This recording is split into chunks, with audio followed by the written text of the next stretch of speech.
সুপ্রিয় দর্শক, আমি খান মোহাম্মদ রুমেল স্বাগত জানাচ্ছি সম্পাদকীয়তে। অনেক সময় তৃণমূলকে উপেক্ষা করে কেন্দ্র থেকে চাপিয়ে দেয়া হয় নেতা। রাজনৈতিক দলগুলোর এমন সিদ্ধান্তে অস্বস্তির চোরাস্রোত গড়ায় সহিংসতা পর্যন্ত। এসব নিয়ে আমাদের আজকের সম্পাদকীয় তৃণমূলের রাজনীতি। আর এ নিয়ে আলোচনার জন্য আমাদের সঙ্গে সরাসরি যোগ দিয়েছেন অ্যাডভোকেট সম রেজাউল করিম এমপি, মন্ত্রী মৎস্য ও প্রাণী সম্পদ মন্ত্রণালয়, আছেন সৈয়দ মোয়াজ্জেম হোসেন আলাল, যুগ্ম মহাসচিব বিএনপি, এবং খন্দকার মনিরুজ্জামান, ভারপ্রাপ্ত সম্পাদক দৈনিক সংবাদ। আপনার ওই আলোচনায় সরাসরি অংশ নিতে পারবেন, এই জন্য টেলিভিশনের পর্দায় নম্বরে ফোন করতে হবে। এছাড়া ফেসবুকের মাধ্যমে আপনাদের মন্তব্য পাঠাতে পারেন। আলোচনা শুরুর আগে দেখে নেব এখনকার প্রধান শিরোনামগুলো।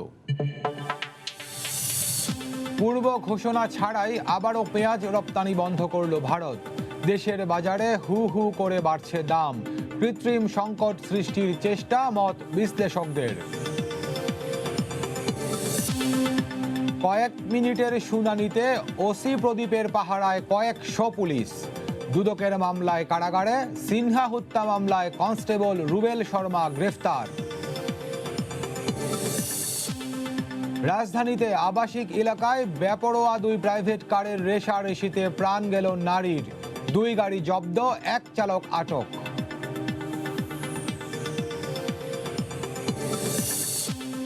আন্তর্জাতিক আদালতে সাক্ষ্য দেয়া থেকে দৃষ্টি সরাতেই সীমান্তে মিয়ানমারের সেনা মোতায়েন। রাষ্ট্রদূতকে ডেকে প্রতিবাদ জানানোই যথেষ্ট নয়, মত বিশ্লেষকদের। এবং লঙ্কান বোর্ডের অযৌক্তিক শর্তে হবে না টাইগারদের সফর। বনেনি কোয়ারেন্টিন সহ নানা ইস্যুতে শিগগিরই ঘরোয়া ক্রিকেট শুরু, জানালেন বিসিবি সভাপতি। দর্শক, শিরোনাম দেখছিলেন, মূল আলোচনায় যেতে চাই। বলছি আজকে আলোচনার শিরোনাম তৃণমূলের রাজনীতি। বলা হয় যে একটি রাজনৈতিক দলের মূল শক্তি হচ্ছে তৃণমূল। তো সেই তৃণমূলের কথা সবসময় ঊর্ধ্বতন কর্তৃপক্ষ, ঊর্ধ্বতন কমিটি, কেন্দ্র যাদেরকে আমরা বলি, তারা শোনে কিনা, না শুনলে কি অবস্থা দাঁড়ায়, এসব নিয়ে আজকে আমরা আলোচনা করার চেষ্টা করব। শুরুতেই যুক্ত হতে চাই অ্যাডভোকেট সম রেজাউল করিম এমপি। মাননীয় মন্ত্রী, আপনার সঙ্গে। মাননীয় মন্ত্রী, আমরা বলছি যে তৃণমূলের রাজনীতি, তো তৃণমূলকে আপনারা যারা রাজনৈতিক নেতারা রয়েছেন, রাজনীতির ভিত্তি বলেন তৃণমূলকে, তৃণমূলের যারা কর্মীরা আছেন, নেতারা আছেন, তারাই একটি দলকে এগিয়ে নিয়ে যায়, এমনটাই আমরা শুনি। তো সবসময় কি তৃণমূলের যে মতামত সেটি রাজনৈতিক দলগুলোতে প্রতিফলিত হয়?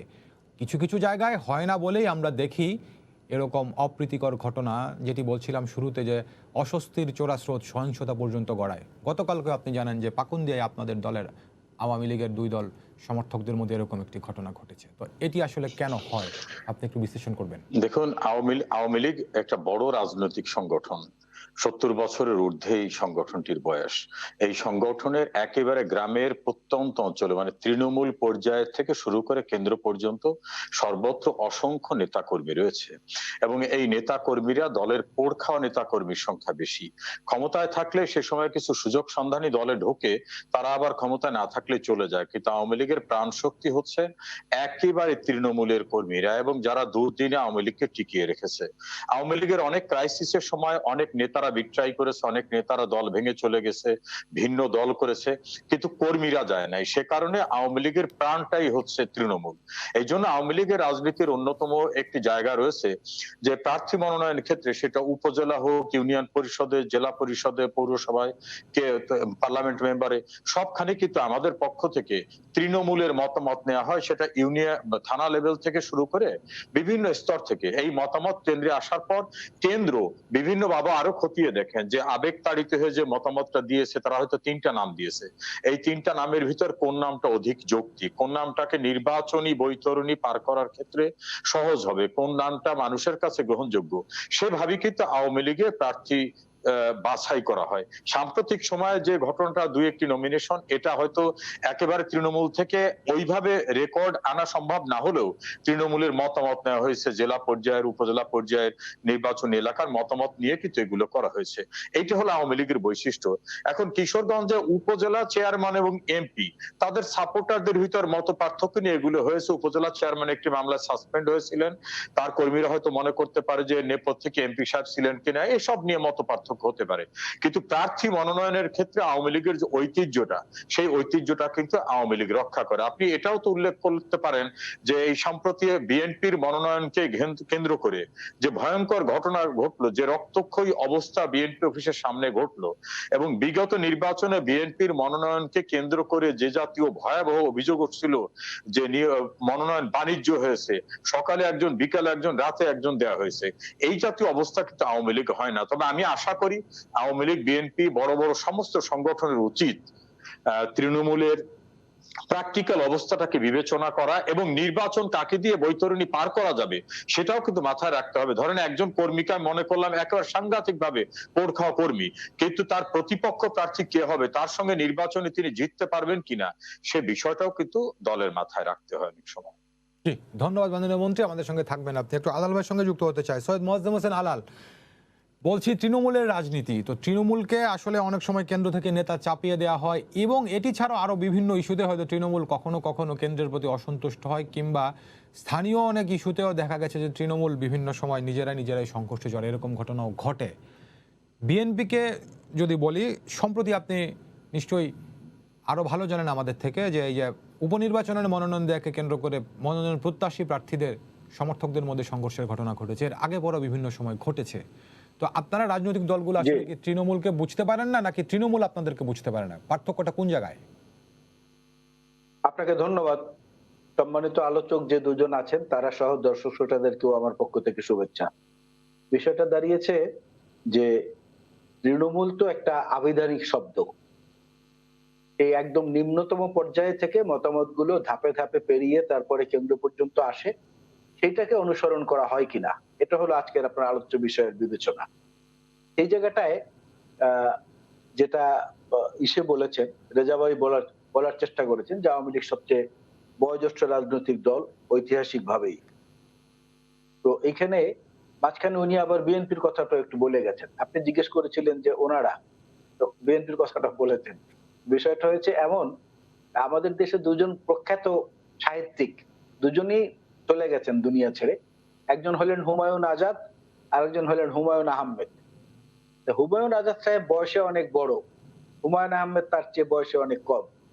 হুমায়ুন আহমেদ সাহেবের প্রথম উপন্যাস নন্দিত নরকে, এটার ভূমিকা লিখে দিয়েছিলেন হুমায়ুন আজাদ, এবং তিনি ভূমিকায় ভূয়সী প্রশংসা করেছিলেন। পরবর্তীতে যখন দেখা গেল যে বই মেলায় কিংবা প্রকাশনা সংস্থা কিংবা লাইব্রেরিতে বই শুধুমাত্র হুমায়ুন আহমেদের জনপ্রিয়তায় থই থই থই থই করছে, হুমায়ুন আজাদের বই তেমন আর কাটতি হচ্ছে না বাজারে, তখন একদিন ২১-এর বইমেলায় সাংবাদিকদের প্রশ্নের উত্তরে ওই হুমায়ুন আজাদ তার প্রিয় হুমায়ুন আহমেদ সম্পর্কে বললেন। সাংবাদিকরা জিজ্ঞেস করলেন যে হুমায়ুন আহমেদের বই তো অনেক প্রকাশিত হচ্ছে আর সবই তো কাটতি, পশ্চিম বাংলায়ও তিনি একই রকম জনপ্রিয়। তখন হুমায়ুন আজাদ সাহেব বয়োজ্যেষ্ঠ মানুষ, তিনি বললেন যে ইতর প্রাণী প্রসব করে বেশি। কোন জায়গা থেকে কোন জায়গায় নেমে চলে এসেছে। তো রেজা ভাই আজকে বয়োজ্যেষ্ঠ হয়েও আমাদেরকে আর কি ওইরকম মনে করেন আমরা হুমায়ুন আহমেদ আর রেজা ভাই বয়োজ্যেষ্ঠ হিসাবে হুমায়ুন আজাদ। তো একসময় এত প্রশংসা করেছেন, আজকে হঠাৎ করে কি হলো জানি না। তবে মূল যে প্রক্রিয়াটা, এই প্রক্রিয়াটার মধ্যে আমি বলি যে না, ব্যাকরণগত ভাবে বললে পুরোপুরি তৃণমূলকে সবসময় গুরুত্ব দেওয়া হয় না, আমাদের দলেও না, আওয়ামী লীগেও না। ফাঁক ফোকর অনেক সময় থেকে যায়। সবচেয়ে বড় কথা হচ্ছে যে যিনি সার্বক্ষণিক পর্যবেক্ষণে থাকেন, যিনি বা তার যে বিশ্বস্ত টিম, তাদের কাছে অনেক কিছু ধরা পড়ে যেটা তৃণমূলের মধ্যে বিভক্তি থাকার কারণে হয়। সংখ্যাগরিষ্ঠতা কারোর সঙ্গে, সংখ্যালঘিষ্ঠতা কারোর সঙ্গে। কিশোরগঞ্জের যে ঘটনাটি আপনি আওয়ামী লীগের বললেন, এই এমপি সাহেব এবং উপজেলা চেয়ারম্যান সাহেব, রেজা ভাই বললেন এই এমপি সাহেব কে, যিনি ইন্সপেক্টর জেনারেল অফ পুলিশ ছিলেন তিনি, তো তার প্রভাবটা প্রশাসনের মধ্যে একটু থাকা স্বাভাবিক। আবার যিনি উপজেলা চেয়ারম্যান লীগের যত পরীক্ষিত হোক, ওই জায়গাটা তার প্রভাব একটু কম থাকবে, সঙ্গত কারণেই, এটা আমি দোষ দেখি না। এমন কিছু যে বিএনপির মধ্যেও নাই তা না, কারণ বিএনপিও তো দেশ পরিচালনা করেছে বেশ কয়েকবার, এবং এত ঝড়ঝঞ্ঝার মধ্যেও বিএনপি কে আঁকড়ে ধরে আছে এখনো, এরকম লক্ষ লক্ষ কর্মীরা এখনো আছে। সুতরাং আমি মনে করি নির্বাচনী ব্যবস্থাটা যদি সঠিক থাকতো, তাহলে এ ব্যাপারে আওয়ামী লীগ এবং বিএনপি দুই দলই সিরিয়াস হতো, আন্তরিক হতো। কিন্তু নির্বাচনী ব্যবস্থাটাই যেহেতু ধস নেমেছে, সাংবিধানিক প্রতিষ্ঠানের কাছ থেকে যেহেতু প্রত্যাশা পূরণ হচ্ছে না, মানে জনগণের চাহিদা অনুযায়ী। কারণ সেই কারণে ওই নির্বাচনের উপরে যে একটা অনাস্থা, এই অনাস্থার কারণে অনেক সময় দেখা যায় বড় দলগুলো যেন তেন ভাবে এই দায়িত্বটা পালন করলেন আর কি। তখন এই প্রশ্নগুলা দেখা দেয় যে তারা ভুল করছে নাকি নীতি নির্ধারকরা ভুল করছে। বিষয়টা আসলে এই জায়গায়, যদি নির্বাচনী ব্যবস্থাটা সেই 1970-এর মতো থাকতো, বা পরবর্তীকালে যতগুলো সুষ্ঠু নির্বাচন, মানে অধিকতর গ্রহণযোগ্য নির্বাচন বাংলাদেশে হয়েছে তেমনটা থাকতো, তাহলে কিন্তু এই জায়গায় আওয়ামী লীগ বলেন, বিএনপি বলেন, জাতীয় পার্টি বলেন আরো সতর্ক হতো। এই ক্ষেত্রে একটা কথা আমি বলি আপনাকে, যে এই সাংবিধানিক প্রতিষ্ঠানের ব্যাপারে মার্কিন যুক্তরাষ্ট্রের অত্যন্ত সম্মানিত এবং শ্রদ্ধেয় একজন প্রেসিডেন্ট ছিলেন, মিস্টার টমাস জেফারসন। উনি এক সময় বলেছিলেন, যে কথাটি পৃথিবীতে আজকেও বিভিন্ন জায়গায় উচ্চারণ হয়, when the people their when the people fear their government, there is tyranny. When government fears the people, there is liberty. তো এই জায়গাটায় আপনি যদি দলকে গভর্নমেন্ট ধরেন আর কর্মীদেরকে ধরেন সাধারণ মানুষ, তাহলে কর্মীরা যদি দলের নীতি নির্ধারণী পর্যায়কে ভয় পায়, তাহলে সেইটা হবে টিরানি। আর যদি নীতি নির্ধারণী পর্যায়ে কর্মীদের শক্তির উপর ভর করে তাদেরকে সম্মান করেন, সেটা হবে লিবার্টি। লিবার্টির মধ্যে ঘাটতি আছে বড় শব্দ সমস্ত দলগুলোতেই নির্বাচনী ব্যবস্থার ধীরে ধীরে ক্ষয়প্রাপ্তির কারণে। এটা হলো আমার সোজা সাপটা বিশ্লেষণ। জি, ধন্যবাদ আলাল ভাই, আমাদের সঙ্গে থাকবেন। মনির ভাইয়ের সঙ্গে যুক্ত হতে চাই। মনির ভাই, শুনছিলেন যে দুজন রাজনৈতিক দলের নেতা কথা বলছিলেন। আলাল ভাই আজকে বলছেন যে আসলে তৃণমূলের মূল্যায়ন করার ঘাটতিটা হয়তো দুই দলে কম বেশি আছে, কিন্তু সার্বিকভাবে আমরা যদি বলতে চাই একেবারে সাধারণ করে, তাহলে হচ্ছে আমরা বিভিন্ন সময় রাজনৈতিক দলের নেতাদের কাছ থেকে একটু ভিন্ন রকম মন্তব্য শুনি। সেটা কীরকম, যে যখন এরকম নিজেদের দলের মধ্যে কোনো সংঘর্ষ কিংবা অপ্রীতিকর ঘটনা ঘটে, তখন একটি খুব জনপ্রিয় বক্তব্য আছে নেতাদের, সেটি হচ্ছে যে বড় দলে এরকম ছোটখাটো ঘটনা ঘটেই। তো আসলেই কি ব্যাপারটি এরকম ভাবে আমরা দেখতে পারি, নাকি আলাল ভাই এখন যে মন্তব্যটি করলেন যে আসলেই ঘাটতি রয়েছে? ধন্যবাদ আপনাকে। মজ্জমাশাল আলাল যেসব কথা বলেছেন, বা এর আগে মন্ত্রী সমরেজাল করিম সাহেব যেসব কথা বলেছেন, সেগুলোর মধ্যে কিছু যে সত্যতা নাই তা না, সত্যতা অবশ্যই আছে। তার কিছু কিছু সঙ্গে আমি একমত বটে। আমার কাছে মনে হয় বিষয়টা আমরা আরেকটু গভীরে গিয়ে বিশ্লেষণ করলে বোধহয় ভালো। যেমন ধরেন, এই তৃণমূলের ভিতরে মনোনয়নের পরে যে ঘটনাগুলি ঘটে, গত কয়েক বছর ধরে ঘটছে, আমরা দেখছি। হ্যাঁ, এটা তো 70 সালে ঘটে নাই। 70 সালে যখন মনোনয়ন দেওয়া হলো, তখন তো এরকম ঘটনা ঘটে নাই। তারপরেও কয়েকটা নির্বাচনে কিন্তু কোনো ঘটনা ঘটে নাই। কেন ঘটে নাই? ঘটে নাই তার কারণটা হচ্ছে যে তখন নির্বাচনের মনোনয়ন দেওয়াটাও, দেওয়ার কেন্দ্রের যে অধিকার বা ক্ষমতা, তার উপরে যেমন আস্থা ছিল তৃণমূলের কর্মীদের, নেতাদের, আবার কেন্দ্র যাদেরকে মনোনয়ন দিতেন তাদের উপরে তৃণমূল কর্মী নেতাদের আস্থা ছিল। অর্থাৎ হ্যাঁ, এই লোক এই প্রার্থীকে এই জায়গায় মনোনয়ন দেওয়া ঠিক হয়েছে, এরকম আস্থার ব্যাপারটা ছিল, পারস্পরিক আস্থার ব্যাপারটা ছিল। এখন কিন্তু সেটা নাই। কেন? এটার উত্তর অনেকগুলো কারণ আছে। একটি কারণ হচ্ছে যে রাজনীতি তো এখন আর রাজনীতিদের হাতে নেই। যারা মনোনয়ন পান তাদের একটা বড় অংশ হচ্ছে অরাজনৈতিক ব্যক্তি। সেটা প্রশাসনের অবসরপ্রাপ্ত কর্মকর্তাই হোক, পুলিশের অবসরপ্রাপ্ত কর্মকর্তাই হোক, বা সামরিক বাহিনীর অবসরপ্রাপ্ত কর্মকর্তাই হোক, বা ব্যবসায়ী হোক, এদের একটা বড় অংশ।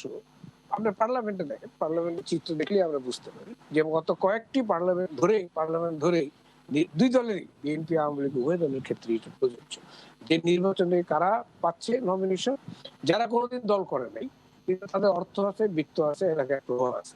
বা আজকাল তো একটা ফ্যাশন হয়ে গেছে প্রশাসনের কর্মকর্তাদের, যে এলপিআর তো বলে না, এখন পিআরএল বলে। পিআরএল যাওয়ার 3-4 বছর আগে থেকেই তারা এলাকায় নানা জনকল্যাণমূলক কাজ করতে থাকে, রাস্তাঘাট, ব্রিজ, ওষুধ, হাসপাতাল, ক্লিনিক ইত্যাদি ইত্যাদি। লক্ষ্যটা হচ্ছে পিআরএল আগে ছিল leave before prior to retirement, এখন হচ্ছে পোস্ট রিটায়ারমেন্ট, অর্থাৎ আগে রিটায়ারমেন্ট তারপরে পিআরএল। ফলে তাকে নির্বাচনে যেতে তার কোনো অসুবিধা নেই। এটা তারাই করে নিয়েছে পরিবর্তনটা, প্রশাসনের আমলারা। সুতরাং আগে থেকে তারা একটা পরিস্থিতি নিয়ে রাখে যে 3 বছর পরে আমরা তো নির্বাচনে যাব।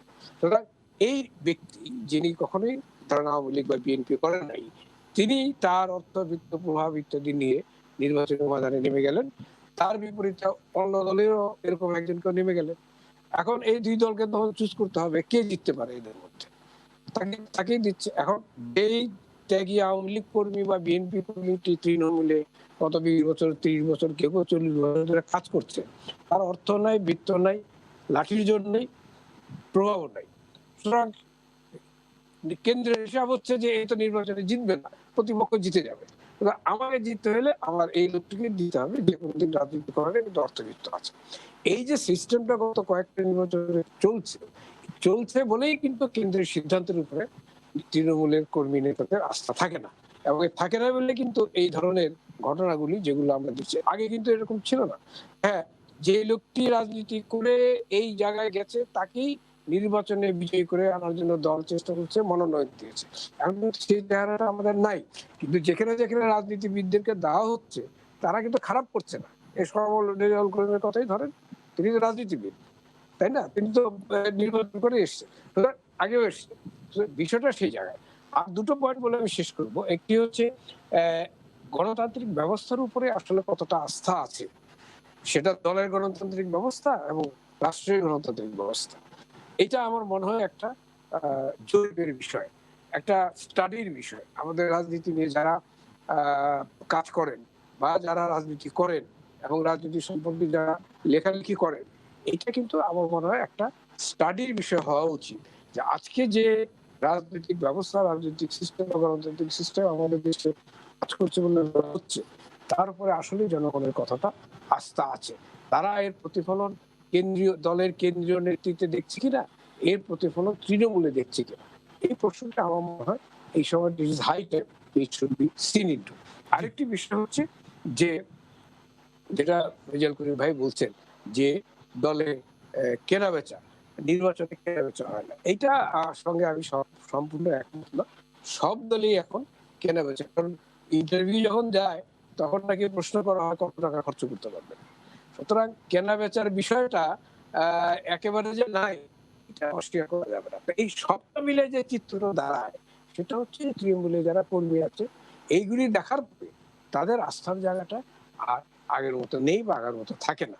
তারই প্রতিফলন আমরা বিভিন্ন নির্বাচনের মনোনয়নের মধ্যে দিয়ে দিই। তারপরে নিজস্ব কোন্দল, আরেকজনের সঙ্গে বিরোধ, এই ঘটনাগুলো তো আছেই। এগুলি সহ সবটা মিলে যদি দেখি তাহলে বাস্তব অবস্থাটাই এখন তৈরি হয়ে গেছে যে দলের কেন্দ্রীয়দের, অথচ দলের নিয়ম অনুযায়ী কেন্দ্রীয় সিদ্ধান্ত নেবে সেটা সবার মধ্যে বাধ্য, তাই মানা উচিত এবং সেই অনুযায়ী কাজ করা উচিত। কিন্তু বিরোধটা দেখা যায় তখনই যখন আস্থার জায়গাটা থাকে না, যেটা আজকের বাস্তবতা। জি মনিবা, অনেক ধন্যবাদ, আমাদের সঙ্গে থাকুন। আপনি একটু মাননীয় মন্ত্রীর সঙ্গে যুক্ত হতে চাই। মাননীয় মন্ত্রী, শুনছিলেন যে বিএনপির যুগ্ম মহাসচিব সৈয়দ মোয়াজ্জেম হোসেন আলাল বলছেন যে নির্বাচনী ব্যবস্থাটা যখন থেকে প্রশ্নবিদ্ধ হয়ে গেছে তখনই এই তৃণমূল উপেক্ষিত হতে শুরু করেছে, কিংবা তৃণমূলের সঙ্গে কেন্দ্রের দূরত্ব তৈরি হওয়ার একটা লক্ষণ তিনি দেখছেন। কি বলবেন আপনি? দেখুন, এগুলো নির্মোহ আলোচনা করতে গেলে একটু বাস্তবতায় আসতে হবে। ধরেন, বিএনপির পক্ষ থেকে একজন প্রার্থী দিলেন যিনি একেবারে তৃণমূলের ইউনিয়ন পর্যায়ে, ওয়ার্ড পর্যায়ে পর্যন্ত তিনি পয়সা কড়ি ব্যয় করতে পারবেন, কর্মীদেরকে কেন্দ্রে আনতে পারবেন, এই নির্বাচনী আমেজ উৎসবকে পরিপূর্ণভাবে একটা জায়গায় রাখতে পারবেন। আমি যদি এইখানে একেবারে শুধুমাত্র আমি ধরেন বামপন্থী রাজনৈতিক ধারার মতো অথবা ক্লাসিক্যাল অর্গানাইজেশন করার একবার পোড়খা একজন কর্মীকে দেই, যিনি আমার নির্বাচনের যে আমেজ উৎসব এটাকেও উজ্জীবিত করে রাখতে পারবেন না, তাহলে কি প্র্যাকটিক্যালি বিদ্যমান অবস্থায় আমি কি নির্বাচনে প্রতিযোগিতা করা ছাড়া সাফল্য অর্জন করব এরকম একটা সম্ভাবনা থাকে?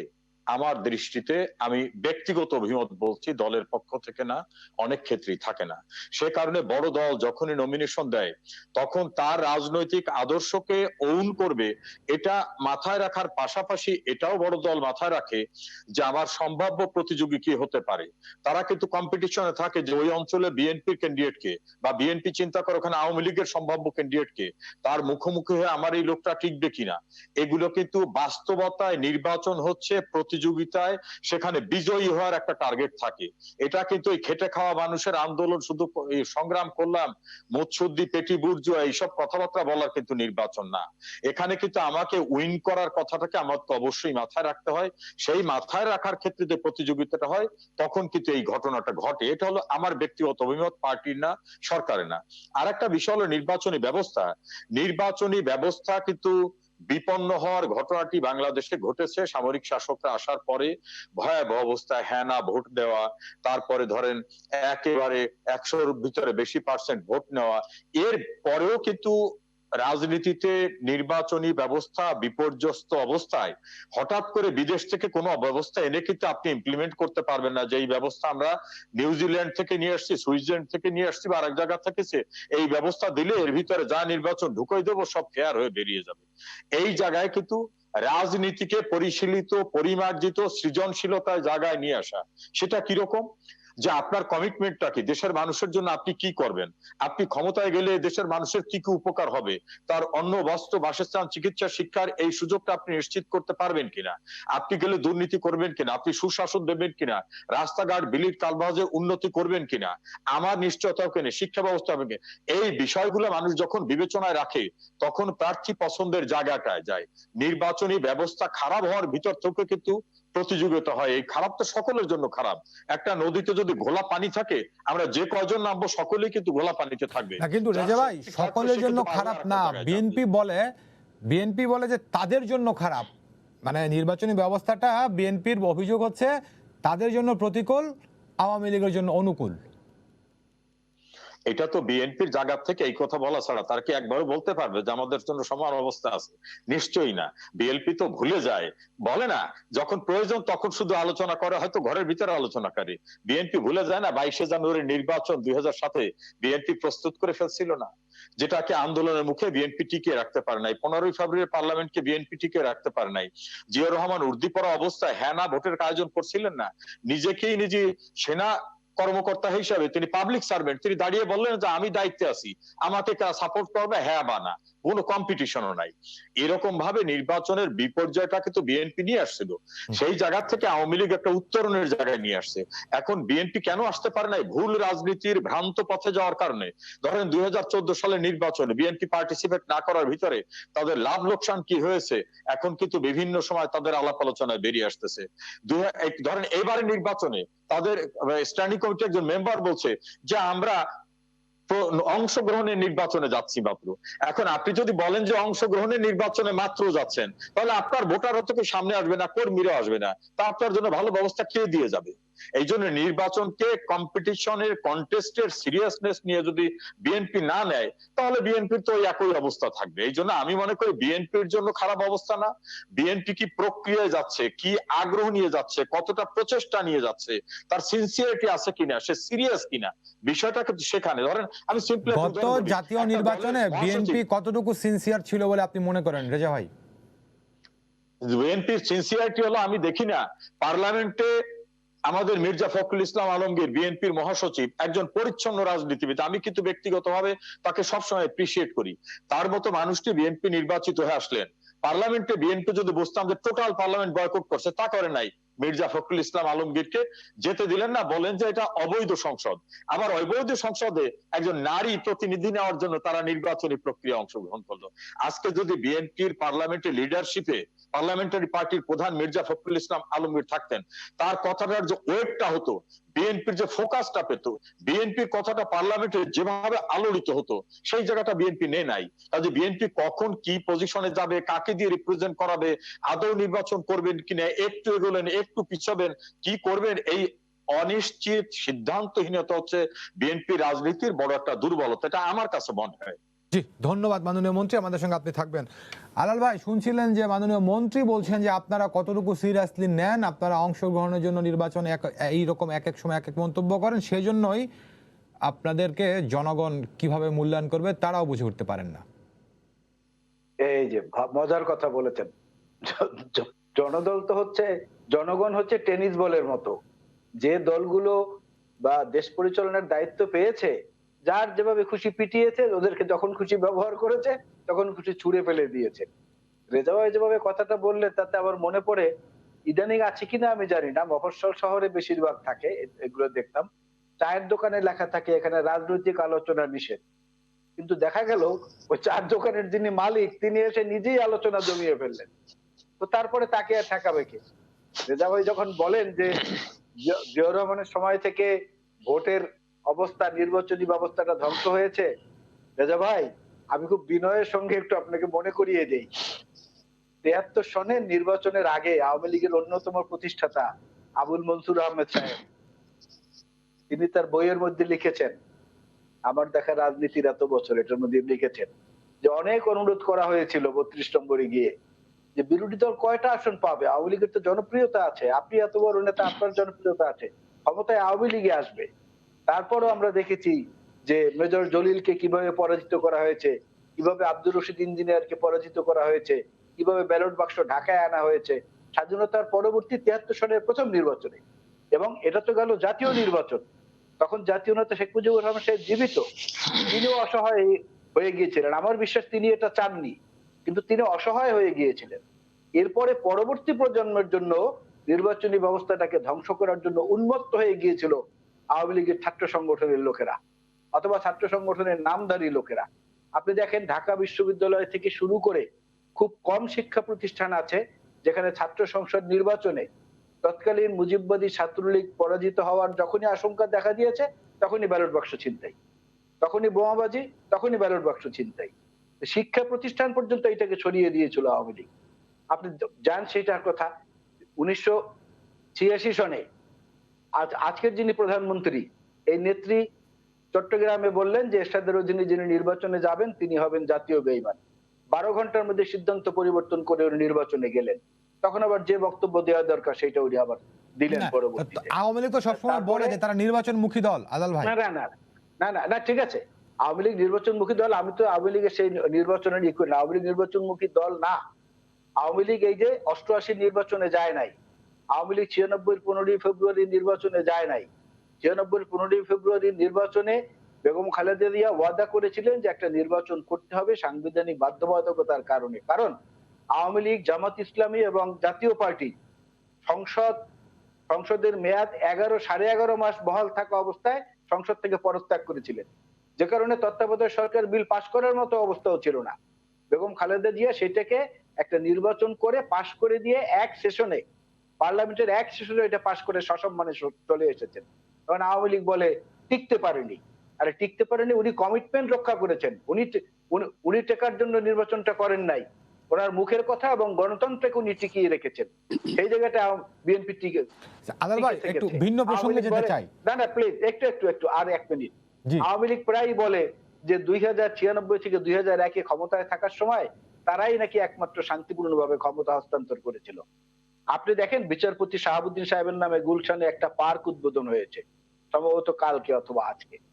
আমার ওই পার্ক উদ্বোধনের ঘটনাটা দেখে জিনিসটা মনে পড়লো যে ২০০১ সালে নির্বাচনের আগে যখন কেয়ারটেকার গভর্নমেন্টের হাতে ক্ষমতা দেওয়ার কথা, সেই সময়টায় আজকে প্রধানমন্ত্রী যিনি তিনি বললেন যতদিন রাজনীতি করব ততদিন গণভবনেই থাকবো, এই কথা উনি বললেন। এটা নিয়ে অন্যান্য রাজনৈতিক দল যখন প্রতিক্রিয়া দেখালো তখন সাংবাদিকরা এটা নিয়ে খুব তোলপাড় হচ্ছিল, সাংবাদিকরা গেলেন এবং সাংবাদিকদের সাথে তখনকার রাষ্ট্রপতি, যে রাষ্ট্রপতি শাহাবুদ্দিন আহমেদকে আওয়ামী লীগই দায়িত্ব দিয়েছিলেন রাষ্ট্রপতি হিসাবে, আওয়ামী লীগই দায়িত্ব দিয়েছিলেন ৯৬-তে ক্ষমতায় যাওয়ার পরে, তিনি তখন বলেছিলেন যে দেশ ডুবে গেলেও ১১ই অক্টোবরের মধ্যেই নির্বাচন হবে, অর্থাৎ ওই সঠিক সময়ের মধ্যেই হবে। তখন দেখা গেল যে নির্বাচনটা হলো, নির্বাচন হওয়ার পরে যখন ফলাফল আসা শুরু করলো তখন আজকের মাননীয় প্রধানমন্ত্রী আবার নাকি গেলেন বঙ্গভবনে, গিয়ে বললেন যে আপনি নির্বাচন ফলাফল বাতিল করেন এবং আপনার বিশেষ ক্ষমতা বলে এবং আরেকটি নির্বাচনের ব্যবস্থা করেন। এটা আমার মুখের কথা না, এটা শাহাবুদ্দিন সাহেবের মুখের কথা। উনি পরবর্তীতে লিখেছেন যে জনাব শাহাবুদ্দিন সাহেব ২০০২ সালের ৪ঠা জানুয়ারি একটা প্রতিবাদ লিপি পাঠিয়েছিলেন সাংবাদিকদের কাছে, বলেছেন আওয়ামী লীগকে নির্বাচনে জেতানোর মুসলেকা দিয়ে আমি রাষ্ট্রপতি পদ গ্রহণ করিনি, তাদের সব কথা শুনলে আমি ফেরেশতা, নইলে আমি শয়তান, এটা ঠিক নয়। রাষ্ট্রপতি জনগণের সঙ্গে বেইমানি করে বলে শেখ হাসিনা কি বোঝাতে চেয়েছেন তা আমার কাছে স্পষ্ট নয়। জি অর্থাৎ শেখ আলাল ভাই হাসিনা আমি তখন বুঝেছি, সবসময় একটু বলেছেন সংক্ষেপে শাহাবুদ্দিন একটা আহমেদ বিষয় বেঈমান। আপনার সঙ্গে জানতে চাই আমি আলাল ভাই। না বারবার যে একটা কথা বলে সামরিক শাসন এটাকে নির্বাচনী ব্যবস্থা ধ্বংস করেছে, না, না সামরিক আলাল ভাই শাসন এটা বুঝেছি ধ্বংস আপনি করে এইটার নাই। পাল্টা যুক্তি দিয়েছেন, বরং কিন্তু বরং আমি যে বিষয়টি বরং আলাল ভাই আপনার সঙ্গে জানতে চাই। বহুদলীয় গণতন্ত্রটা প্রতিষ্ঠিত হয়েছে সামরিক শাসক জিয়াউর রহমানের সময়। আওয়ামী লীগ নামক দল ছিল না, আওয়ামী লীগ বিলীন হয়ে গিয়েছিল বাকশালের মধ্যে। আওয়ামী লীগ নামক দলটা আবার রাজনীতি করার অনুমতি পেয়েছে জিয়াউর রহমান সাহেবের হাতে। জি আলাল ভাই এই সুতরাং আলোচনায় তিনি আমি যাব না, আমি যে বিষয়টি আপনার সঙ্গে সব জানতে তারা চাচ্ছিলাম। না রেজা ভাই একটু বললেন তো, এই জন্য আমি কিছু জি ইতিহাস আমরা বুঝেছি আলাল ভাই, মনে করিয়ে আমি দিলাম। যে বিষয়টি জানতে চাচ্ছিলাম। দায়ের ব্যাপার না, দায় তো আমাদেরও আছে, আমাদেরও দায় আছে, না না আওয়ামী আমি লীগেরও আছে। দায় কম কিন্তু বেশি আওয়ামী লীগ আপনার টানা দুজনেই 12 বছর বলেছেন। আমি ক্ষমতায় যে থেকে বিষয়টি যতটা জানতে চাচ্ছি আলাল repair ভাই, করতে পারত, আপনি বিএনপির সেই রাজনীতি প্রতিষ্ঠাটা করেন তাদের কিন্তু নাই। অনেক ক্ষেত্রে আপনি নির্মোহ আলোচনা করেন। সেই জায়গা থেকে আপনার সঙ্গে জানতে চাই, এই যে আপনি বললেন ৭৩-এর কথা, কিংবা মাননীয় মন্ত্রী বললেন জিয়া রহমানের সময়কার কথা, এইসব বাদ দিয়ে সেই ৯০-এর পরে যখন যে নির্বাচন, গণতান্ত্রিক নির্বাচনগুলো যেগুলো হলো, প্রথম দিকে তো মোটামুটি আমরা কম বেশি অভিযোগ ছিল, কিন্তু ভালোই তো ছিল নির্বাচনগুলো, যেটি আপনি বলছিলেন যে অধিকতর গ্রহণযোগ্য নির্বাচন। তো সেই জায়গা থেকে আমরা সরলাম কেন? আপনার বিশ্লেষণ কি বলে? আমি বিএনপি নেতা হিসেবে, মানে একজন রাজনীতিবিদ হিসেবে আপনার কাছে নিরপেক্ষ মতামত চাইছি। না, নিরপেক্ষ সেই জায়গা থেকে আমরা সরলাম কেন, এটাই যদি যান তাহলে আসবে যে সেখানে রাজনৈতিক যে কালচারটা ছিল, হুম দুই নেত্রী একত্রে বসে যে বিষয়গুলো সম্পর্কে অঙ্গীকারাবদ্ধ হয়েছিলেন, হুম সেই বিষয়গুলো থেকে বিভিন্ন ক্ষেত্রে দুই নেত্রী সরে এসেছে। আমি আওয়ামী লীগের আমলের একজন মন্ত্রীর খবর জানি, যিনি মাওয়া ফেরিঘাট পর্যন্ত চলে এসেছিলেন বিএনপি তাকে নমিনেশন দিবে বলে। তাকে আবার খবর দিয়ে গোপালগঞ্জে নিয়ে গিয়ে তাকে নৌকার নমিনেশন দেওয়া হলো, যিনি জাসদ করতেন এক সময়, পরবর্তীতে এই সরকারের আমলে মন্ত্রীও হয়েছেন। এই যে টানাটানি শুরু হলো, যেটা রেজা ভাই একটু টাচ দিলেন, যে ৩০০-৩৫০ সবুজ চেয়ার জাতীয় সংসদে, বেশিরভাগ যারা নিতে পারবে এটার রায় নিয়ে, জনগণের রায় নিয়ে বা দখল করে তারাই ক্ষমতায় থাকবে। ওই টানাটানির কারণেই কিছু অপ্রীতিকর জিনিসের মধ্যে ঢুকেছে। সেজন্য দায় আমাদেরও আছে, সেজন্য দায় আওয়ামী লীগেরও আছে। জি ধন্যবাদ আলাল ভাই, আমাদের সঙ্গে থাকবেন। আমি একটু মুনির সঙ্গে যুক্ত হতে চাই। মুনির ভাই, এর আগের আলোচনা আপনি যেটি বলছিলেন যে এখনকার সময়টাতে মনোনয়ন যারা পান তাদের একটি বড় অংশ হচ্ছে অরাজনৈতিক। তো আমি আপনার কাছে জানতে চাই, এই দুটি দলে, আওয়ামী লীগ বলি আর বিএনপি বলি, আমরা যখন দেখি যে কোনো নির্বাচন হয়, সেটি হোক স্থানীয় সরকারের, হোক কোনো জাতীয় নির্বাচন কিংবা সংসদীয় আসনের উপনির্বাচন, দলগুলোর মধ্যে কিন্তু অনেক প্রার্থী যে যারা একেবারে নিবেদিত প্রাণ রাজনৈতিক কর্মী, দীর্ঘদিন ধরে রাজনীতি করেন। তো এত প্রার্থী থাকার পরও এদের বাইরে যে কেন সে অরাজনৈতিক ব্যক্তিদেরকে মনোনয়ন দিতে হয়, বা কেন রাজনৈতিক দলগুলো দেয়, আপনার বিশ্লেষণ কি? এটার জবাব তো মন্ত্রী মহোদয় বলে দিয়েছেন, হুম যে আমি প্রতিযোগিতায় টেকার জন্য এমন লোককে দেব যে আমার প্রতিপক্ষের সঙ্গে, প্রতিদ্বন্দ্বী প্রার্থীর সঙ্গে জিততে পারবে।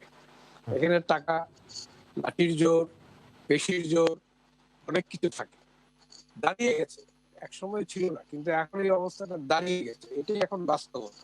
সুতরাং যেটা উনি নিজের উদাহরণ হিসেবে বলেছিলেন, যে আমার প্রতিপক্ষ একজন প্রভাবশালী ব্যক্তিকে দিল, আমি কি সেখানে একজন দুর্বল প্রার্থী দেবো, নির্বাচনে হেরে যাব?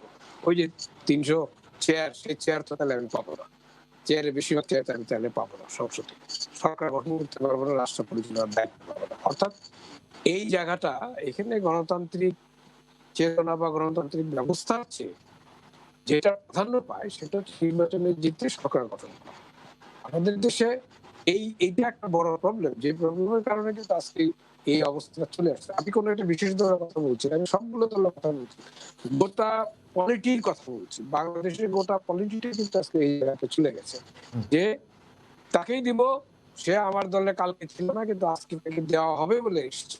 বা যেটা আলাল ভাই বললেন যে ফেরিঘাট প্রায় পার হয়ে গেছিল, বিএনপি পাবে, তারপরে তাকে আবার খবর দিয়ে, এটা ঘটনাটা সত্যি আমি জানি, হ্যাঁ, এরকম ঘটনা আরো আছে, এইটি না আরো অনেক আছে, হ্যাঁ, এরা হয়তো অনেকে বুঝতে হতে পারে না, কিন্তু এরকম ঘটনা আছে। তার মানে কি? তার মানেটা হচ্ছে তুমি মানে প্রার্থী, তুমি ইনমেটেরিয়াল, যে তুমি আওয়ামী লীগ করে এসেছো বা বিএনপি করে এসেছো, না কোনো দল করে নাই। মেটেরিয়াল কোনটা? মেটেরিয়াল কোনটা হলো যে তুমি জিততে পারবা আমার বিবেচনায়, সে কারণে আমি তোমাকে দিলাম। এই যে যায়, এইটা শুধুমাত্র একটি সরকারের দায় না, এখানে সকলের দায়, সবগুলি সরকারের দায়, মার্শাল ল গভর্নমেন্টেরও দায়, সবগুলি মানে নির্বাচিত সরকারগুলোরও দায়। যে আজকে দেখেন, এই যে এরশাদ বিরোধী আন্দোলন হলো, তারপরে যে 3 জোটের রূপরেখা হলো, সেই 3 জোটের রূপরেখায় যে পয়েন্টগুলো ছিল, যে কথাগুলো বলা ছিল, খুবই দুঃখজনক যে এই রূপরেখার কোনো পয়েন্ট, কোনো দল একমাত্র পয়েন্ট সবাই মিলে করছে, সেটা হচ্ছে রাষ্ট্রপতি পদ্ধতি সরকার থেকে সংসদীয় পদ্ধতির সরকার 1991 সালে ফিরে এসছে। এই একটিমাত্র পয়েন্ট ছাড়া আর কোনো পয়েন্ট কিন্তু রাজনৈতিক দলরা গ্রহণ করে নেই। নিজেরা ক্ষমতায় থাকতেও পারে নাই, বিরোধী দলে থাকতেও এই কথা নিয়ে কোনো আলোচনা করার দাবি ওঠায়নি। তার মানে সিস্টেমটা হচ্ছে এখন, আমি ক্ষমতায় গেলে বা আমার দল ক্ষমতায় গেলে আমি রাষ্ট্র পরিচালনা করার দায়িত্ব পেলে সব ঠিক আছে, হ্যাঁ, আমি না পেলেই বেঠিক। এই যে জায়গাটা, এবার যে তৃণমূলের যে সংঘাতের কথা আপনি বললেন, ধরেন একজন উপজেলা চেয়ারম্যান আর একজন এমপি, দুজন নমিনেশনের জন্য মারামারি করে কেন? দুজনই ভাবে যে আমি বেটার ক্যান্ডিডেট, আমি না জিতলে এই এলাকায় দলের প্রতিনিধিত্ব হবে না, আমাকেই জিততে হবে। এটা বিষম ভাবেন, এটা উপজেলা চেয়ারম্যানও ভাবেন, যেখানে যেখানে এই ঘটনাগুলি ঘটছে, বা এমনি ক্যান্ডিডেট যারা তারা ভাবে। ওই জায়গাটায় সমস্যাটা হলো, ওই জায়গাটায় এই গণতন্ত্রের এই জায়গাটা যদি আমরা বেরোতে না পারি এই দৃষ্টিভঙ্গি থেকে, দলগুলো বা সাধারণভাবে আমরা যারা সাধারণ মানুষ, আমাদের মধ্যেও এই দৃষ্টিভঙ্গিগুলো আছে, নাই তা না, আমি অস্বীকার করবো না, সাংবাদিকদের মধ্যেও আছে, স্বীকার করে নিচ্ছি। এটা যতদিন পর্যন্ত এই দৃষ্টিভঙ্গি থাকবে ততদিন পর্যন্ত। মনির ভাই, আপনাকে অনেক ধন্যবাদ। মাননীয় মন্ত্রী, আপনি সেই নির্বাচন ব্যবস্থাপনা নিয়ে এর আগে আমি আলাল ভাইকে যে প্রশ্নটি করেছিলাম, একই প্রশ্ন আমি আপনাকেও করতে চাই, যে 90-এর পরে 91 থেকে শুরু করে আমাদের যে পরবর্তী নির্বাচনগুলো, সেগুলো তো মোটামুটি কম বেশি আওয়ামী লীগ বিএনপি যখনই যে হেরে গেছে কিছু অভিযোগ তুলেছে, কিন্তু সার্বিকভাবে গ্রহণযোগ্যই ছিল সবার কাছে। তো এখন এরকম হয়ে গেলে কোনো সাম্প্রতিক বছরগুলোতে আপনার বিশ্লেষণ কি? দেখেন, এই কথাগুলো বলার পূর্বে একটি কথা বলা দরকার, কারণ আলাল ভাই মাননীয় প্রধানমন্ত্রীকে উদ্ধৃত করে কয়েকটি কথা বলছেন, যে কথাগুলোর প্রসঙ্গে জবাব আমাকে অবশ্যই দিতে হবে। আলাল ভাই বলছেন, কি একটা পেপার উনি পড়লেন, সেখান থেকে উনি বললেন যে মাননীয় প্রধানমন্ত্রী শেখ হাসিনা নাকি বলেছেন যতদিন রাজনীতি করবেন ততদিনই তিনি গণভবনে থাকবেন। এই কথা প্রধানমন্ত্রী নাকি বলেছেন। এই জাতীয় তথ্য আলাল ভাই কোথা থেকে আবিষ্কার করছেন আমি জানি না। আমার কাছে এরকম কোন তথ্য বা বাংলাদেশের কোন লেখায়, কোন টক শোতে অথবা কোন সেমিনার সিম্পোজিয়ামে কোন জায়গায় আমি এখন পর্যন্ত পাইনি যে বঙ্গবন্ধু কন্যা বলছেন যে যতদিন রাজনীতি করব ততদিন আমি গণভবনে থাকবো। তারপর শাহাবুদ্দিন সাহেবের একটা প্রসঙ্গ নিয়ে আসছেন, উনি কি বলছেন। শাহাবুদ্দিন সাহেবের আত্মজীবনী কিনা এটা আমি জানি না।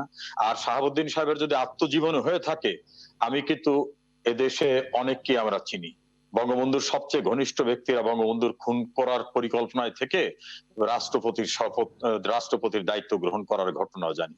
বঙ্গবন্ধু যাদেরকে মেজর থেকে মেজর জেনারেল করেছিলেন, তারাই বঙ্গবন্ধুর খুনিদেরকে খুন করে আসো উৎসাহিত করার ঘটনা জানি, বঙ্গবন্ধুর খুনিদেরকে প্রোভাইড করার কথা জানি।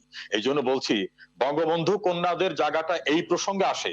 বাংলাদেশ সৃষ্টিতে যার ভূমিকা ছিল, তাকে সপরিবারে নিষ্ঠুরভাবে হত্যা করার পরে তার সন্তানরা দেশে ফিরে আসার পরে কিন্তু বাবার বাড়িতে তারা ঢুকতে পারে নাই। তখন ফ্রিডম পার্টি করা, অন্য পার্টি করা, নানাভাবে তাদেরকে খুন করার চেষ্টা করা হয়েছে। বঙ্গবন্ধুর কনিষ্ঠ কন্যা শেখ রেহানা নামে ধানমন্ডিতে একটা বাড়ি দেওয়া হয়েছিল। কতটা নিষ্ঠুর নির্মম হলে সেই বাড়িটা বাতিল করে সেখানে থানা করা হয়েছে, যে শেখ মুজিবের কন্যা, বঙ্গবন্ধুর কন্যা, তোরা সরকারি কোনো প্লটের বাড়িও করতে পারবি না। এই জাতীয় ঘটনা প্রবাহের ভিতর থেকে কিন্তু তাদের চলা জীবনের ঝুঁকি, তখন কিন্তু একটা রাষ্ট্রীয় সিদ্ধান্ত হয়েছিল যে জাতির পিতার পরিবারের নিরাপত্তার জন্য একটা বিধানও করা হয়েছিল। সেই বিধানটি কার্যকর হতো দূরের কথা, গণভবন ছাড়ার পূর্বেই তাদেরকে টেলিফোন লাইন থেকে শুরু করে সেবামূলক সব লাইন অফ করে দেওয়া হয়েছিল। এই নিষ্ঠুর বর্বরচিত ঘটনা কিন্তু রাষ্ট্র ক্ষমতা থেকেই করা হয়েছিল। কাজে নিরাপত্তা প্রশ্নে বঙ্গবন্ধুর পরিবার কতটা অনিশ্চিত অবস্থায় ছিল, তার সন্তানরা কি অনিশ্চিত অবস্থায় ছিল, এটা এদের জানে। ঢাকা শহরে একটি বাড়ি পাবেন না যে বাড়িটা রাষ্ট্রীয়ভাবে বঙ্গবন্ধু রাষ্ট্র ক্ষমতায় এসে অথবা শেখ হাসিনা রাষ্ট্র ক্ষমতায় এসে নিজেদের প্রোটেকশনের জন্য কোথাও একটা প্লট নিয়েছে, একটা বাড়ি নিয়েছে, বা বিশেষ কোনো প্রোটেকশন নিয়েছে। এমনকি তাদের নিরাপত্তার জন্য যে স্পেশাল ফোর্স ছিল, সেই ফোর্সটাকে বাতিল করা হয়েছিল। তার মানে কি, তারা মুক্ত হয়ে থাকুক, তাদেরকে যেখানে সেখানে তাদের জীবনে নিরাপত্তাকে ধ্বংস করা হবে। আর একটা উদাহরণ দিয়ে বলি, 21 আগস্টের গ্রেনেড হামলার পরে বঙ্গবন্ধু কন্যা যে গাড়িটায় চলতেন, যে গাড়িটা বুলেট প্রুফ ছিল, আইও এসে বললেন যে ওই গাড়িটাকে সিজ করে নিতে হবে, এটা মামলার আলামত। আমি লয়ার, আলাল ভাই লয়ার, আলামত সিজ করলে ওটা আবার তাদের জিম্মায় দিয়ে আসতে হয় যে এটা এমন আলামত না যেটা থানায় নিয়ে রাখতে হবে। সেই গাড়িটিও নিয়ে যাওয়ার চেষ্টা করা হয়েছিল যে তুমি রাস্তায় বের হবা শেখ হাসিনা, সেখানে তুমি নিরাপত্তাহীন অবস্থার ভিতর থাকবা, এই জাতীয় পরিবেশ সৃষ্টি করা হয়েছিল। কাজে আলাদাভাবে কোনো রাজনৈতিক সুযোগ নেওয়ার অথবা প্রোটেকশন দেওয়ার বা সারা জীবন রাজনীতি করলে গণভবনে থাকবে এই মানসিকতা কিন্তু বঙ্গবন্ধু কন্যা শেখ হাসিনাদের নাই। তার বাবার বাড়িটাও মাননীয় মন্ত্রী আপনাকে ধন্যবাদ। যে প্রশ্নটি করেছিলাম সেই প্রশ্নের উত্তরটা আমি নেব আপনার কাছ থেকে, তার আগে একটু আদাল ভাইকে শুনে আসি। জি আদাল ভাই, আমরা শেষের দিকে আছি, আপনি নিশ্চয়ই মাননীয় মন্ত্রীর কথা শুনছিলেন, এই প্রসঙ্গে যদি কিছু বলবেন আপনি তাহলে বলেন।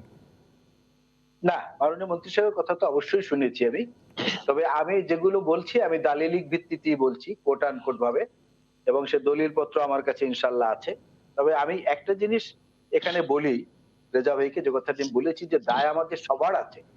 আওয়ামী লীগ মানে রেজা ভাইরা যখন কথা বলেন তখন মনে পড়ে আমার ওই যে যমুনা গ্রুপ এক সময় একটা সাবান বের করেছিল যেটার নাম হচ্ছে অ্যারোমেটিক সাবান। তারা বিজ্ঞাপনটা দিত এই বলে যে বাংলাদেশে একমাত্র হালাল সাবান, অর্থাৎ ওই অ্যারোমেটিকটাই হালাল সাবান আর সমস্ত সাবান হচ্ছে হারাম। তো আওয়ামী লীগ হচ্ছে একমাত্র হালাল, আর যা আছে সব হলো হারাম। কি তারা বাম, কি তারা ডান, কি তারা মধ্যপন্থী, কি বিএনপি, কি অমুক। ফ্রিডম পার্টি করেছিল কারা? এরশাদ সাহেব। তারপরে এই যে ইসের কি বলে ৮৬ নির্বাচন করেছিল এরশাদ সাহেব। শাহাবুদ্দিন সাহেবকে রাষ্ট্রপতি বানিয়েছিলেন তারা। আমি বলি যে দায় আমাদের উভয়ের আছে, সব দলের আছে, এতটুকু স্বীকার করতে আওয়ামী লীগ রাজি না। এই জন্য কষ্টটা লাগে যে এটা ঠিক না। ওই যে এই প্রসঙ্গে আমি বলি, আর মার্কিন যুক্তরাষ্ট্রের আরো একজন জনপ্রিয় president John F Kennedy, Vietnam যুদ্ধের ব্যাপারে তাকে জিজ্ঞেস করা হয়েছিল, তখন তিনি বলেছিলেন we should not negotiate on fear but should not fear to negotiate. এই মানসিকতা আসতে হবে দেশের ভালোর জন্য। বড় দুটি রাজনৈতিক দলকে বা বড় তিনটি রাজনৈতিক দলকে এবং গণতান্ত্রিক প্রতিষ্ঠানগুলোকে এমন একটা জায়গায় আসতে হবে যাতে পারস্পরিক সহিষ্ণুতা, শান্তি এবং প্রতিষ্ঠানগুলোর প্রতি শ্রদ্ধাবোধ বাড়ে। তারপরে যে হারবে সে হার মেনে নিতে বাধ্য, না হলে জনগণই তাদেরকে বয়কট করবে, বর্জন করবে। জি ধন্যবাদ আদাল ভাই, অনেক ধন্যবাদ আপনাকে। মাননীয় মন্ত্রী, এর আগে আপনাকে যে প্রশ্নটি আমি করেছিলাম সেটার উত্তর এবার নিব। সৎ সাহস থাকা উচিত। না, আমি আমার জায়গা থেকে কিন্তু আমি বলছি যে আমরা যে সবকিছু করে ফেলছি এ কথা আমি বলিনি। নির্বাচন প্রসঙ্গে আমি আমার দল না আমার ব্যক্তিগত অভিমত বলেছি যে কম্পিটিশন এবং কন্টেস্টের ভিতর থেকে সাকসেসের কথাটা কিন্তু অবশ্যই মাথায় রাখা হয়। আবার দেখেন ওই যে মনির ভাই একটা কথা বলছেন যে ব্যবসায়ী অন্যরা, কোন ক্ষেত্রে কিন্তু ব্যবসায়ীদের আগমনটা এরকম হয়ে যায়। ধরেন সেদিন পার্লামেন্টে একটা আলোচনায় আমাদের বাণিজ্য মন্ত্রী বললেন যে আমি ব্যবসা করে খাই ২৬ বছর, কিন্তু আমি রাজনীতি করি ৫২ বছর, আমি তো চুরি বাটপাড়ি অন্য কিছু করে খাই না, আমার রাজনীতির কেরিয়ার একদিনের না। এখন আমি যদি ফেয়ার ব্যবসা করে খাই আর সেক্ষেত্রে ব্যবসায়ী পার্লামেন্টে এসে গেছে, এটা বলা ঠিক হবে না। আবার আমি ব্যক্তিগতভাবে মনে করি যেখানে পিওর রাজনৈতিক লোক আছে, রাজনৈতিক কর্মী আছে, এটা বিএনপি, জাতীয় পার্টি, আওয়ামী লীগ যারাই হোক না কেন, তাদের ইগনোর করে যারা কোনোদিন আমার দলকে ওন করে না, আমার আদর্শকে বিশ্বাস করে না, এই জাতীয় ব্যক্তিদেরকে নিয়ে আসা হলে দল ক্ষতিগ্রস্ত হয়। এটাকে আমি অবশ্যই ওন করি, সেটাকে আমি বলি। আর আমি কিন্তু একবারও বলিনি যে বাংলাদেশে অন্য কোনো রাজনৈতিক দলের কোনো অস্তিত্ব নাই, তারা কিছু করে না, তারা সব খারাপ, এগুলো বলিনি। বঙ্গবন্ধু কন্যাকে উদ্ধৃত করে জালাল ভাই কথাটা বলছেন যে যতদিন রাজনীতি করব গণভবনে থাকবো, এটা খুবই একটি আপত্তিকর কথা। সেই জন্য আমি প্রেক্ষাপটটা তুলে ধরছি যে বঙ্গবন্ধুকে হত্যার পরে খুনিদেরকে পুনর্বাসন, তারপর বঙ্গবন্ধুর সন্তানরা বাংলাদেশে যারা ফিরে আসছে তাদের কি ভয়ঙ্কর অবস্থার ভিতর থেকে রাষ্ট্রযন্ত্র রেখেছিল, কি ঝুঁকির ভিতর তারা ছিলেন, সেই প্রেক্ষাপটটা বলার পরে বলছি তাদের নিজেদের বাড়িটাও তারা উৎসর্গ করে বঙ্গবন্ধু মিউজিয়াম করে দিয়েছেন, ওই বাড়িটাও নিজেদের নামে রাখেন নাই। এটা হচ্ছে রাজনীতির উদারতা এবং দেশের কল্যাণে, মানুষের কল্যাণে। সম্পদ যে লক্ষ্য না, রাজনীতি যে নিজেকে উৎসর্গ করে মানুষের সেবায়, দেশের কল্যাণে আত্মনিবেদন করতে হয়, সেই প্রসঙ্গটা কিন্তু আমি আলাপ করতে গিয়ে প্রাসঙ্গিক বিষয়গুলোকে নিয়ে আসছি। না না না না, আপনি ঠিকই বলেছেন। আপনি ওই প্রসঙ্গগুলো বলতেন, সে সহানুভূতি বা ৭৫-এর ১৫ই আগস্টের নির্মম হত্যাকাণ্ড বা তার পরিবারের উপরে নির্যাতন কোন সুস্থ স্বাভাবিক মানুষ সমর্থন করে না। কিন্তু একটা জিনিস দাঁড়িয়েছিল, সে কোথায়? আওয়ামী লীগের মধ্যে সবসময় একটা অ্যাটিটিউড আছে, আমি আপনার কথা বলি না, সেটা হচ্ছে যে আওয়ামী লীগ হচ্ছে লোহা, লোহাকে কেউ কোনোদিন কিছু করতে পারবে না। কিন্তু লোহার মধ্যেও কিন্তু মরচে ধরে, জং পড়ে। মরচে যখন ধরে লোহা তখন আস্তে আস্তে আস্তে আস্তে ক্ষয়ে যায়। এই জন্যই ওই যে কথায় কথায় এক একটা জিনিস মরচে ধরা পড়ে আর বলা হয় আওয়ামী লীগের অনুপ্রবেশকারী। এই অনুপ্রবেশকারী থেকে আওয়ামী লীগ যদি মুক্ত হয় তাহলে তো আমরাও খুশি হই। আমরাও সেটি চাই, শুধু আওয়ামী লীগ না, সকল দলই আমাদের চেয়ে খুশি বেশি কে হবে? জি আলাল ভাই আপনাকে অনেক ধন্যবাদ। অ্যাডভোকেট সমর রেজাউল করিম এমপি, আপনাকেও ধন্যবাদ। সেই সঙ্গে মনির ভাইয়ের কাছে দুঃখ প্রকাশ করছি, আরেকবার যেতে পারেনি। মনির ভাই আপনাকে অনেক ধন্যবাদ। দর্শক সবাইকে ধন্যবাদ জানিয়ে শেষ করছি আজকে সম্পাদকীয়। আগামীকাল আবারও দেখা হবে রাত 10টায়। দেখার আমন্ত্রণ রইল। শুভরাত্রি।